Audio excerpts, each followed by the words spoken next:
Welcome to our channel. Today we how to configure Tandem's video chat feature, beginner guide step by step clearly.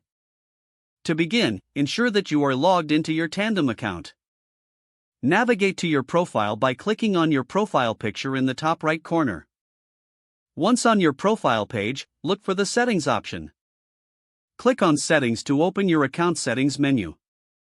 In the Settings menu, locate the Video Chat section. Click on the Video Chat option to configure its settings.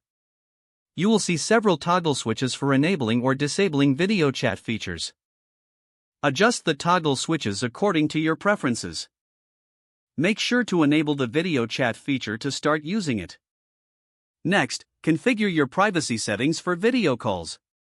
Choose whether you want to allow only friends to call you or everyone on the platform.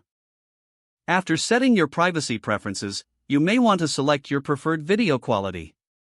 A higher quality may require a faster internet connection, so adjust accordingly.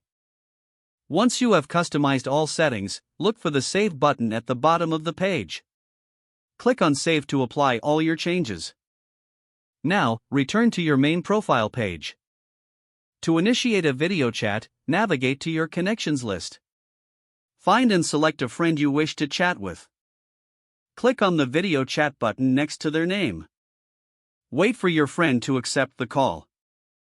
Once they accept, your video chat will begin. Enjoy your conversation and make the most out of Tandem's video chat feature. If the page does not load, refresh the browser or try again in a private or incognito window. Make sure you are using the correct email address, then retype it carefully to avoid small typos.